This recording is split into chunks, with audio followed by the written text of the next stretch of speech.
Hello, Yakri here with another Warframe video. So this time I'm doing another Warframe tier list, or rather I'm doing a video on another Warframe tier list that I've already created and posted, although I haven't linked anyone to it yet.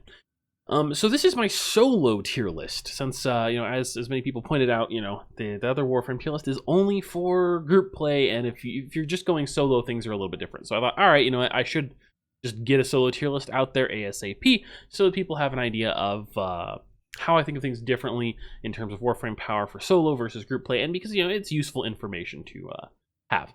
So let's talk about how I'm curating this list differently from the regular tier list. So I'm just going to kind of skip over the general notes that I already have on here. I'll link this in below the video. So you can go and actually read it yourself. There will probably be changes to this article before you see this video, so it's going to be a little bit different from what you're seeing here. So I recommend you actually go take a look at the video, link in the description down below. Take a look at the actual article, link in the description down below. I'm going to be updating this as Warframe updates, so it should always be up to date as long as it's been more than a few weeks from any balance patch. I'm actually already taking into account the changes to Limbo in particular in both of my tier lists, since that should be coming with the patch tomorrow, I believe. Yeah, this is on Wednesday. Hey, anyway, so why am I ranking Warframes the way that I'm ranking them? So first off, there's a note I need to make at the beginning of this video, or the beginning of before we talk about this tier list, that I didn't make clear enough, I think, in my other tier list video, and that's that tier lists are relative. In my opinion, you can do the toughest content in the game with any Warframe on this list. It's very difficult if you want to do it with Ember, for example, but you can. Throw a couple Arcane Guardians on there, build her a little bit on the tanky side and focus on weapons. Absolutely, you can do Sortie 3 solo. It's tough, but you can do it. Especially with spoiler mode. Spoiler mode actually allows you to be really cheesy with your weaker, more fragile Warframes, especially if they have like ongoing abilities, because some of those will continue working if you're in spoiler mode and you can pop out into spoiler mode. And if you have the Arcanes, if you have the Waybounds, you're actually going to have like 2,000 or 3,000 EHP, something in that range. So I've actually been abusing that myself on some of the squishier frames out there. Anyway, however, the Warframes that are ranked higher up on this list are basically just easier to play solo while completing the highest tier content. Now for solo play, I put a higher priority on crowd control and a higher priority on tankiness. Tankiness I consider to be more valuable than crowd control because there's no possibility that being harder to kill will slow down your own ability to kill enemies, and therefore your own ability to get loot and complete missions. I don't count actual loot generation abilities like what Necros has, while considering this. So don't count that kind of stuff. Yeah, it's all about ability to kill enemies and ability to survive. And survival can be through crowd control. So for example, Saren ranks very highly on this list, probably near the top of S tier solo Warframes, because she can kill enemies with an AoE ability, right? She can deal with armor, allowing her to go into late game solo very effectively.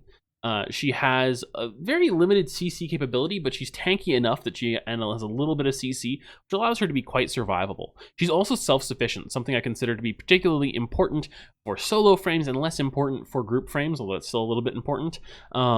So, basically frames that can heal themselves. If they can heal themselves and they have a decent amount of tankiness so that they can actually take damage and then make use of that self-healing, that means that they can equip Rage or Hunter's Adrenaline, which means that they don't need to be constantly chugging energy pizza or waiting around while getting their energy to regen via Xeneric. Yeah, anyway, so self-sufficiency is a huge benefit. So that's why Saren's up here. And for some similar Warframes, look at Rhino and Neza. Where did I rank Neza? Oh yeah, B tier. So yeah, Neza ranks much lower than Rhino. Why?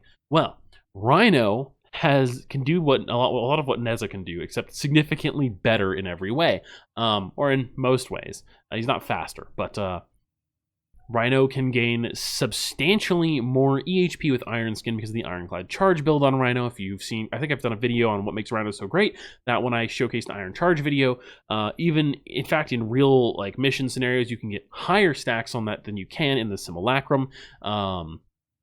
At least that's what I've actually managed to achieve that, although not on video. Other people have actually done it on video, so it exists, it's out there.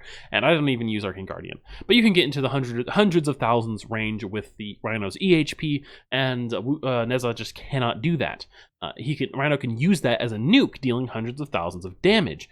Neza can't do that. Rhino can boost his own damage substantially. Neza can't do that. Rhino has a similar level of CC capability to Neza. So, yeah, he's better at all the same things for the most part. And he's much better solo. So that's what my logic is behind these orderings. Now, unlike my first tier video, I don't want to spend too much more time on this. I will say that I'm much less certain on my rankings for the solo tier video compared to the group tier video. Yeah, I think it's a little bit more nebulous what makes frames really good solo. I think all of them are pretty good solo, and in general, I would say, since the tier list is relative, like I've mentioned before, which means in this case that I think the power level of a lot of frames becomes a lot closer, because all the not all the frames, but the majority of the frames that aren't that great at CC but are really good at killing everything stay quite good. Some of them get a little bit worse, but still are quite good. And then all the frames that are not that useful in a group setting because they have CC and whatnot, suddenly you're like, okay, well, you need that CC to survive now. And that survivability that they have now puts them kind of on the same level as these other Warframes that are going to have trouble now surviving, but are still killing things more efficiently. So it bumps them up a bit, and it bumps some of the other top frames down a bit. Some things like I've got Equinox and B tier, because it's pretty hard to survive as Equinox, but Equinox is the best nuke frame in the game. Maybe Equinox deserves A tier, maybe not, I'm not sure.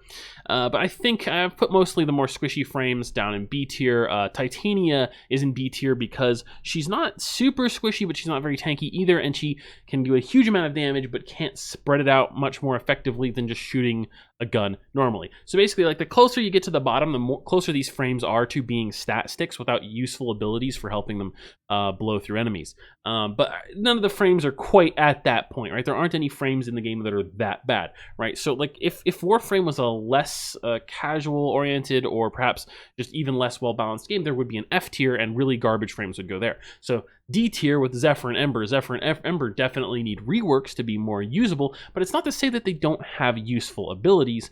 It's just that their abilities have some problems. I don't want to get into too much detail on that here, but basically D tier is not garbage tier. D tier is these Warframes' abilities do not help them as much as the abilities of other Warframes for going into more difficult content in the game. Like Hydroid can just turn into a puddle and be invulnerable. Can Ember do anything like that? No, she can't. Zephyr can do the next best thing with her Wind Whirl ability, but it's a little bit buggy sometimes, and there are certain types of projectiles it won't protect you from, so you end up just exploding, kind of like Ember. Valbond is in the same tier, but I'm probably... Oh wait, no, I've already moved him up, and the changes just haven't gone live on the website. I changed my mind about that. I felt like I was a little bit underrating him.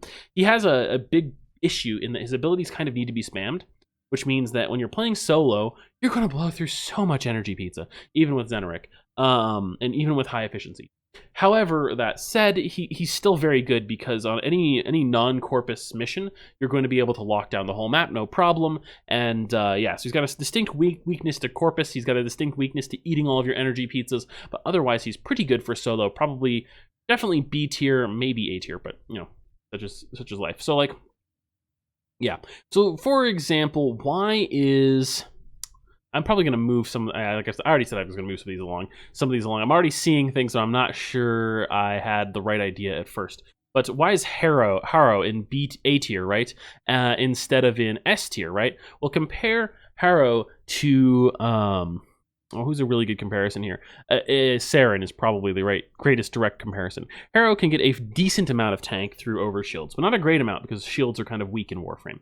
And he can make his weapons more effective, but he doesn't have any like really great AoE capability. He's self-sufficient. He's okay tankiness, but he lacks one big thing, which he doesn't have very good ways to accelerate his killing of enemies. He can accelerate it, sure. Just not very effectively. Okay. Saren, on the other hand, she can spread her spores out across the map, kill enemies really effectively, while actually maintaining his level of tankiness close to Harrow. Haro, and because she can heal herself with an augment, she maintains a close to his level of self-sufficiency. So that's very handy for her. Inaros is kind of the same deal. He can heal himself. He's got a huge HP pool for Hunter's Adrenaline and whatnot. He doesn't have too much in terms of like ways to deal more damage. You can deal with much higher level enemies because you can open them up to melee finishers. But for the most part, not too great in that department. But he does have CC. He does have baseline HP. He doesn't have a weakness to Corpus units at all. Not even one where like Valbon is a bigger one because his abilities can't actually affect them, right? If you're playing Rhino, you have this lesser weakness to Corpus because he buffs himself, which means as long as you stay out of the nullifiers and shoot at them, you're fine. Inaros doesn't even give a shit at all. It doesn't matter for him. Anyway, so that's why he ranks higher than Haro, because I think he's also self-sufficient. He has crowd control on top of that, allowing him to go versus much tougher enemies. Haro does too, but not nearly as powerful. And then he's also very tanky. And I value tankiness over crowd control because crowd control can slow down your ability to kill enemies. Now, Nidus is supposed to be an S tier. I don't know how he ended up in A tier. Actually, straight up, I swear I already moved him to A tier. But Nidus is in A tier, for example, because he's extremely tanky. He has AoE nuke abilities. He has a sort of a passive enemy kill ability, and he has one crowd control ability that actually helps you kill enemies faster. So that already puts him up in a fairly good spot in the group tier list. And for a solo tier list, he's totally self-sufficient. He's extremely tanky, does a very high scaling nuke damage, just amazing solo frame in general. Okay, so that's where why he's there. Avara in A tier, right? She climbs up in solo because she can sleep enemies, she can multiply her damage a lot. She doesn't have a good way to kill a lot of enemies in the battlefield, and she's not actually flat out invulnerable. Like Limbo, after the patch notes, is just going to be able to walk around in permanent invulnerability, essentially, while killing helpless enemies. That's like all the time, and with like no chance of death whatsoever. That's why he's in S tier. And he's also completely self-sufficient because of his energy regeneration. So that's why Limbo's in S tier. Avara has like second-rate invulnerability with invisibility, and does a lot of damage, but she can't really multiply any more than Limbo can. Remember, Rift Torrent exists, so Limbo can multiply his damage. She's not quite as durable, not quite as self-sufficient as Limbo, so she's an A tier. But A tier isn't necessarily that much farther behind S tier. There's just like a little bit of a noticeable separation, in my opinion. Okay, so I already went over the length I wanted for this video. I think that covers it fairly well. Like I said, this list is going to change before you get to go read the article. So go check out, see where I'm at right now, and please feel free to give me any criticism you've got, especially on the solo tier list. I'm much less certain of my rankings compared to the group tier list, and I'm going to do a little bit of personal testing with all the every Warframe in the game to try and improve this list over time in particular. Yeah, so thank you all for watching. If you like this content and you want to see more like it, please be sure to like and subscribe. That's all for now. Yakri out.